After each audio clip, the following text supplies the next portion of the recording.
welcome to another video, something a little bit different this week. I'm not a massive fan of the what's in my bag videos, and in fact the guys in the podcast recently, they've talked about it. It can be a little bit stale just rattling off what's in your bag, but I've had a few questions about what I'm using to get the B-roll in my vlogs. A few people have been quite complimentary, so I thought I'd just talk you through the gear that I'm using at the moment to get all that B-roll. My main camera of choice for getting that video is the Osmo Pocket 3 that you're recording me on at the moment, which is absolutely fantastic. The features are just so feature rich. It's it's fully stabilized, 4K video. It shoots D-Log. It's the vlogger's choice. So many people use them. Absolutely superb. And to be honest, I would say about 75% of the footage that I use, certainly all the most of the talkie pieces, yeah, they're definitely done on the Osmo 3, on the Pocket 3. My other camera is this. This is a Nikon Z30. It's just a crop sensor mirrorless camera, and I usually couple that up with a Viltrox lens. I've got two that I like. They're both really wide apertures. I've got an 85mm f1.8, and then I've got this one which is a 16mm f1.8, and I just really like that shallow depth of field. Now, to have it wide open at f1.8, that does lend itself to a few issues. Obviously, you often find that the images are way too bright, so I actually just couple that up with a K&F filter. It's a variable ND, and you just turn it to darken it down. So even when I've got it on the lowest ISO setting and the fastest shutter speed that I can get away with for the video, you often find it still too bright. So just by turning that variable filter, just allows me to darken it down. I'll show you a few examples of what I mean on the screen, and you can just sort of see the effect it has. What I have found is that some cheap variable NDs make a terrible sort of cross pattern. It's just to do with the way that they work. But these K&F ones are really good. You just don't get any of that strange pattern. Really good. And talking to K&F, they've actually just sent me recently this fluid head. Now, I've never used the fluid head, but the sort of general perception is that they're for video photography. And it is quite good. I quite like the fact the smooth action. It weighs less than 500 grams. It's got hydraulic damping in it, so the fluid head, just to get that smooth motion, so I can do panning and tilting nice and smooth. It's not something I tend to do normally in my videos, but now I've got this going forwards, I think I might start adding some of that into that. I tend to do more static shots and sort of afterwards sort of zoom in using a sort of Ken Burns effect. Yeah, so for 500 grams, I think it can hold 5 kilos of weight. It's got an Arca Swiss plate on the top, so really useful. Yeah, I'm really impressed. It does have one issue, I'll just quickly show you. So the only issue I've really found is the Arca plate faces in that direction, so on my L bracket I am limited to only tilting that way, and I can't tilt the camera forwards and back, so it needs to really fasten that way, but there's no way to change that head. So I actually stumbled across a nice little find on Amazon. I'll just show you now. So what I've got is this tiny little plate. It's an Arca plate, so it tightens up and it just turns my setup 90 degrees. So now with this K&F fluid head, I can now go up, down, left, right, pan and tilt, spot on. So if you like the look of this, or the filters, or any other products from K&F, hop over their website. I'll put a link down below, and if you use the code GSPhoto, you can get 17% off, and that's not just on these products, it's on everything across the range, across the whole website. Yeah, I've been really impressed with their gear. It's reasonably priced to start with, but with that discount, there might be something on there that you fancy. They're not paying me to give these reviews, they're not paying me to promote these products. The only thing I get is if you use that code, I get a little kickback, I get a little bit of commission, and that helps me carry on doing what I'm doing, making these videos, and helps this channel keep going. So I'll carry on talking about my other vlogging equipment. I've got a drone, so I've had a few over the years. At the moment I'm using a DJI Mini Pro 4. Again, fantastic, 4K video, all stabilised with a gimbal. Absolutely love this thing.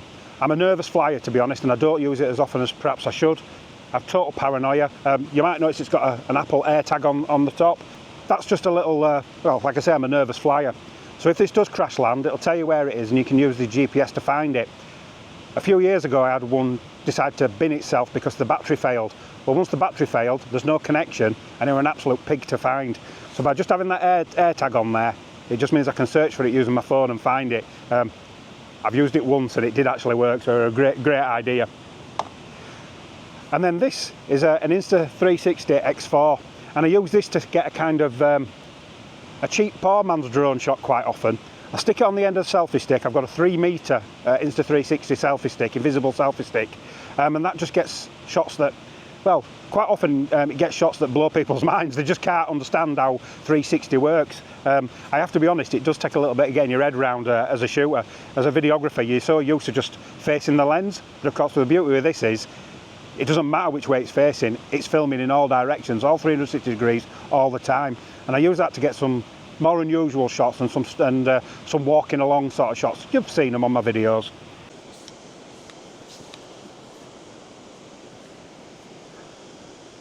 Well, I'm fairly aware of just how ridiculous this pole looks, but you know, when you've got a long pole, sometimes a bloke's got to flaunt it.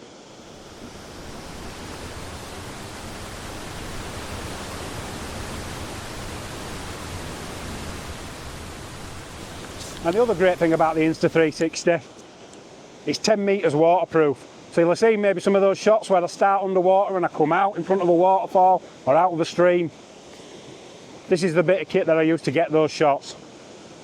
Yeah, as well as all my stills photography, yeah, I have this, the Z30, 2 Viltrox lenses, a drone and a 360 to carry around with me. I end up with my Shimoda backpack weighing at about, I don't know, 15-16 kilos, absolute backbreaker. Right then, so I'm still in Scotland. Behind me there's the raging waters of the Witch's Pool. Absolutely love this waterfall. I tend to make a little bit of a pilgrimage here every year. I love the autumn colours. I'm with the boss. She absolutely loves it as well, and she's asked if we could come here again this year. So let's get over there. Let's get a quick shot, and I'll put it on the screen now.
Okay then, so now you've seen just what it takes and the amount of kit that I have to carry just to create these videos, and that's just for the videos, just for the videography, not for the stills. So yeah, but I'm happy to do it because I absolutely love making these. In fact, I pretty much started off doing videography to start with, filming mountain bike videos pretty much at the same time, maybe even before I started doing stills photography. So yeah, I really enjoy doing it, and I hope you've enjoyed watching this video and seeing a little bit, and only a little bit, of this amazing waterfall, the Witch's Pool.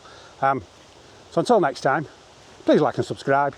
Check out K&F Concepts, check out their website. Don't forget, GS Photo, that'll get you a really healthy 17% off, and that's valid all the way till the end of 2024. So until next time, I'll be seeing you.